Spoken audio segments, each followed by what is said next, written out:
Hello and welcome to a special show. You guys are watching a special show on NDTV, which is basically on the trends which we saw this year. It's an increase in heart attack cases, especially among youngsters.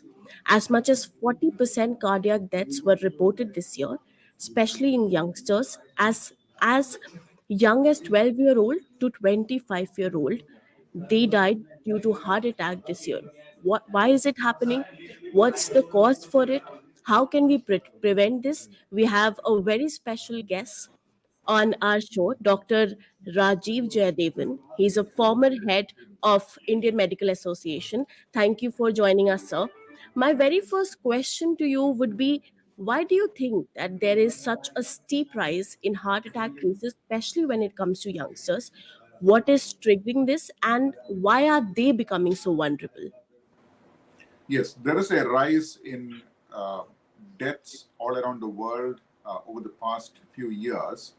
And much of the gains that were obtained from good health measures prior to the pandemic have been wiped out due to whatever happened during the period. Yeah. We know the pandemic is still going on, but you asked about deaths specifically among young adults. I'd written about this. Now, but I would like our viewers to understand that deaths among young adults, cardiac deaths, I mean, deaths from cardiac causes. Young adults can die from other causes like suicide, motor vehicle accident. We're talking purely cardiac deaths here. They have always been occurring. In fact, if you look at data published from India, from some of the finest studies published from around approximately 20 years ago, they have shown that the chance of a heart-related death in a young adult, I'm talking between 35 and 45, Yeah. per year is 1 in 1700. That's 1 out of 1,700 adults every year. Now, that's not a small number. Yeah. It's just that now everybody uses social media and people are paying more attention to their health because people have realized that health is not to be taken for granted. So there's a lot of emotion behind it, and also there's a lot of access to social media. More people are reading it. Unlike 20 years ago when these things were still happening, but people were not talking about it because they were all isolated events. But that being said, there's been an increase, and that's because of multiple factors. See, heart disease, unlike tuberculosis, that is a single factor. Tuberculosis is caused by a bacteria.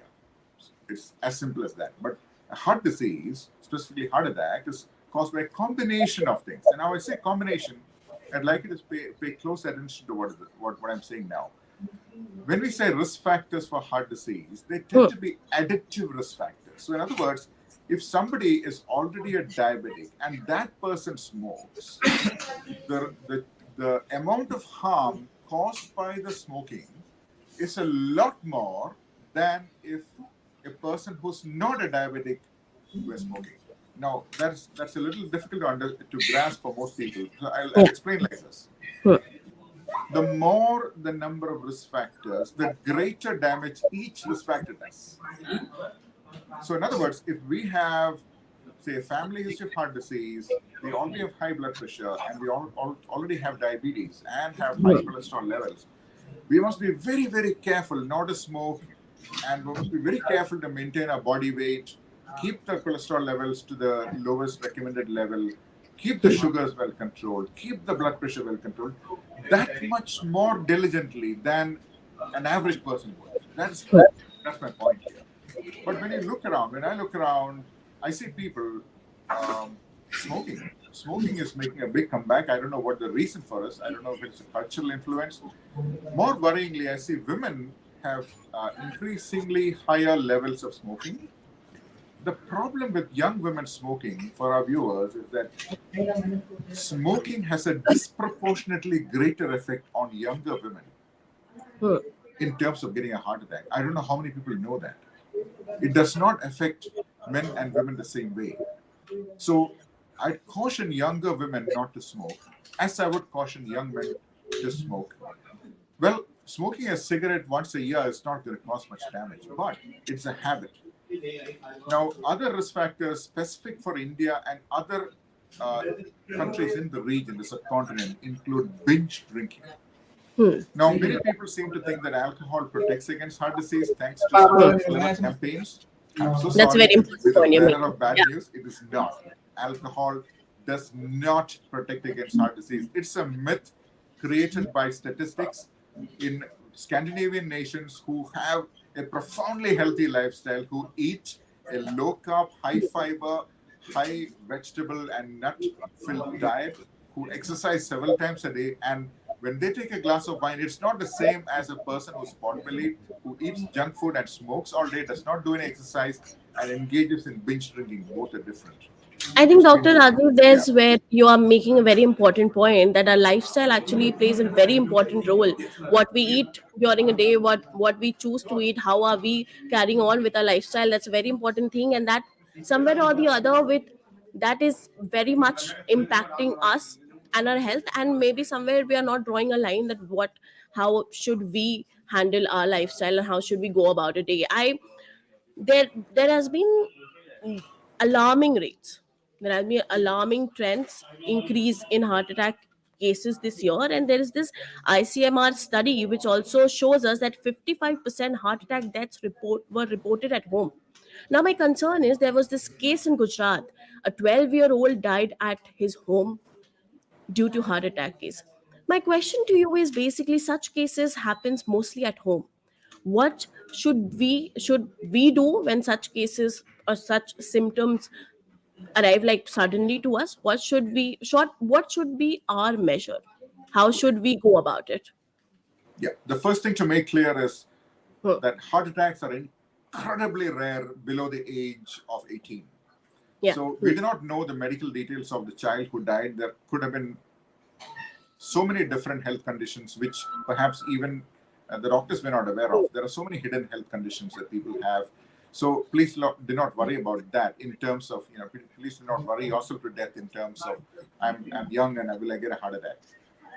Across populations, see, studies are done across large groups of people, and that's how we identify risk factors. We've Yeah. identified very clearly that these risk factors lead to greater chance of having an outcome like that. So if such an event is occurring at home, say for example, let's say an average heart attack is happening at home. Not all heart attacks are fatal. What matters in a heart attack is how quickly it's recognized and how quickly the first aid is given. When I say first aid, I mean there are some clot busting injections that are given to to dissolve the clot that's blocking the artery that supply the heart. Now, first is to recognize it. The classic sign or symptom of heart disease at home would be a crushing type of chest pain, which has never happened before. It may have occurred following a severe exercise, for example, or it may be associated with sweating, profound sweating, and sometimes it can spread up the neck into the head as well, into the jaw. Okay. Now, Yeah. if that happens, I would not wait on it and say, oh, it must be gas. Let me take some antacid or take some soda. No, no. Many people make that mistake. Say, I've never had it before, so it might be nothing. No. Let the doctor decide it is nothing. Go to the nearest casualty, get an ECG done, and let the doctor examine you, and the doctor will decide very easily whether there is a heart-related problem or not. Fortunately, in most instances, especially in younger adults, when such symptoms happen, it is not due to heart attack. But never assume. They say if we assume, we could be wrong, and the cost could be very high. So that's the right thing to do. The second is an event called cardiac arrest, which we hear very commonly in the media. Now, cardiac arrest for our viewers simply means a complete stopping of the heart. Yeah. That could be the result of a heart attack, which is the blockage of the arteries, or it may be a rhythm disturbance occurring in an apparently normal heart. Somebody who's prone to rhythm disturbances, an abnormal heart rhythm can suddenly go into an abnormal heart rhythm, leading to a cardiac arrest. And such instances, you need what is called CPR. Most people know Yeah. what CPR is: cardiopulmonary resuscitation. Basically, we've all seen it in the movies. People, compressing. The person is lying down. The rescuer is giving compressions to the person's chest, kneeling down on the side, and that keeps the blood circulation going until a defibrillator arrives. We've seen in airports and railway stations Yeah. that we see portable defibrillators. These are VCR-sized machines that can be portable, that can be plugged into the patient's into the area nearby, And as soon as the leads are attached to the body, it's self-explanatory, and the machine will diagnose the heart rhythm and also program the shock according to whatever rhythm is happening in the patient. So the presence of a defibrillator will make a big difference in the survival rate of such people. Without a defibrillator, even with the administration of CPR, the survival of what we call out of hospital cardiac arrest, in fact, disappointingly quite low.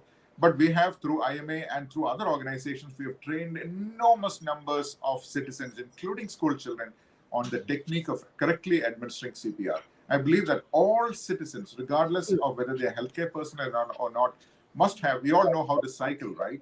Likewise, we should all know how to administer CPR, at least the basic steps. But remember, when you give CPR, you're allowing the blood to circulate, but if you stop it, the blood stops circulating. So we have to continue it until the person reaches a casualty or is rescued by professionals who know what they're doing. So CPR is only a stopgap measure. It's not like if we see in the movies, people are not going to suddenly sit up and say, oh my God, what happened? It's not going to happen like that. But it is our duty as citizens of our country to know the essential steps to rescue anyone who collapses suddenly on the ground. I think that's a very important point. I mean, to do it right way and to do it diligently, I think that's play a very important role. I will also want to pay some light, doctor, on the COVID-19 impact. Several experts suggest that COVID-19, one of the most important and the most important impact of COVID-19 can be heart attacks. I want to understand, even for our viewers, is there any possible link between prolonged effect of COVID-19? Can heart attack be an example of that? If Well, somebody had, yeah, go yes, on, yes, doctor. Shubhangi. You referred to the ICMR study. Another ICMR study showed this year, That's 2023, right. we are still in 2023, Yeah. they showed that among people who survived COVID, who were technically they were hospitalized COVID from across the country, when they tracked their course over the next year, a high death rate was observed at 6.5%. Yeah, which is alarming. Yeah. That's alarming. Hmm. And the cause of death, when known, were primarily cardiovascular, which means not all of them are heart attacks, but it was related to the blood vessels. Now, Hmm. therein lies the impact of COVID. Many people mistake COVID for the common cold because most people don't have, the severe symptoms that used to occur in 2020 and 2021 because the versions that are circulating now are relatively mild and most people are vaccinated. That's true. But even though the symptoms appear to be that of a common cold or at worst the flu, this virus has the capacity to affect our blood vessels, specifically the inner lining of our blood vessels. It's called the endothelium. Hmm. The endothelium is like the sensor for our car or the sensor for our phone. It controls the way our cardiovascular system works. It's one of the many sensors, like a car has many sensors now. Hmm. Likewise, the endothelium is one of the sensors that control many things about the cardiovascular system. And any disease that affects the health of our endothelium, technically, it's not a good thing for you. It is not a common cold. A common cold Yeah. will never do that to you. Hmm. So there is an observation that people who have survived COVID or people who have had multiple bouts of COVID, just like people who smoke, have a slightly greater risk of heart attacks. This is not to alarm people, but it's just to warn people that COVID will keep coming at us. It'll keep coming in cycles. It's best to avoid it. Please do not catch it like the common cold. Try to stay away from it, especially Yeah. during times of a surge. That's why doctors tend to warn people to stay away from this infection because it's a new virus and information is coming in still. And from across the world, we have studies that show that people who've had COVID have a slightly increased risk of having a cardiovascular event much later in their life. Yeah, I think to also mention that carefree attitude also should change, and we should also be as much responsible for this. That when if this is happening, it can be, and also smoking a factor being the biggest factor, which everybody should be. And doctor, I also want to understand one thing. Most of the youngsters, we working in different shifts. Sometimes we don't actually care about what we eat, what lifestyle we again come to point zero where we started actually. My main point is in the lifestyle which we are following right now, in the kind of food we eat, when do we eat, what do we eat, for the longest time we don't eat. What do you suggest? For youngsters, what lifestyle pattern would you suggest which can prevent this? Not stop this, of course, we don't, it's not in our hand, but what can prevent this and how should we do it? Very good question, and I'm glad you asked the question. Now, let me start on a positive note. Yeah, We live in 2023 now, it's almost 2024. This generation of youngsters have all the available information at their fingertips, which I did not have as a kid growing up. that's right. Yeah, So we had to seek out some information, and some of us followed good lifestyle. For example, I don't smoke or drink, and that was my own choice. Nobody told me to do that. But now we have doctors like our show that's going on right now. It is explaining the science behind heart disease to people, which we did not get in our time. So, which is that's good. true. So, yeah, so that's great. That's a great thing. So, it's a great thing you're doing, concentrating on things that really matter in terms of health. You asked about night shifts. I'm glad you mentioned that. Sleep is so important. Yes, it's true that during a night shift we can't sleep, but make sure you catch up on your sleep well, because sleep, just like food and exercise, is as important a commodity to our own human body. Specifically, when we sleep, our brain cleans up the garbage that accumulates during the day, a part of our brain activity. And secondly, our body, the hormones work properly, specifically the energy related hormones, the insulin and other related activities. They work very nicely when we get a good night's Yeah, sleep. Even a single night's loss of sleep or poor sleep is shown to increase insulin resistance for the technically minded amongst us. So that's an you important imagine, point. yeah, Yeah, day after day after day, if you lose sleep and if you don't care for your sleep, that is not good for you. So make sure you do everything you can to get a good night's sleep, in terms of shutting out the noise, getting good air, good mattress to lie on, and a peaceful environment. Try not to look at your mobile phone screens till you fall asleep. Try to read a book, things like that. Get into a comfortable sleeping position. All of these are important because we spend about a third of our life in bed, right? So we that's must true. make sure that whatever, when our sleep is as healthy as possible. That's very important. Secondly, you asked about diet. Yeah, I know we all like to cheat a little bit. I like to cheat. I like to eat a little bit of junk food. I'm no saint myself. But what we must do is to make sure that these remain exceptions rather than the rule. In other words, there are some things we do every day. We just have to make sure that the bulk of our meals fall into what we call the healthy category. I really need to be a saint to be eating healthy meals day after day, day after day. Come on, yeah. we live in a real world. Come on, we have to have. At some point, we'll eat junk food. That is inevitable. But we must minimize it. Specifically, I will minimize a couple of things. One, cut down the amount of salt, because it increases our blood pressure. Number one, because Yeah. most junk foods contain a lot of salt. That's why they're tasty. All the namkeens are Mm, so mm. tasty. I love them, but that's extra salt in them. Second, extra sweets. Cut the sweet out. I just returned from Singapore. Pleasure trip to Singapore. I went to a restaurant lobby and I was able to get a glass of water from the Yeah. machine. Mm. There was a Mhm. label on it that said the soft drinks will taste different in our country because we don't add sugar as much as we do elsewhere. They've cut down the sugar across the country in the official beverages. So they have set their eyes in long-term health. They want to reduce the obesity. They want to reduce diabetes at the country level. Yeah, So somewhere many as a countries country like, that's yet to go. yeah, Yeah. right. We have to cut down our sugars. It's not like sugar's evil, but cut down the amount, cut down the salt levels. Get off that couch. Get your step count up. I concentrate so much on my step count. When the call came through, I was in fact on my workout, so that's why I was Yeah. a little late to come in. I had to complete my step count. So Hmm. we have all these gadgets. Use them well. Make sure you monitor your step count. Don't sit too long for long periods of time.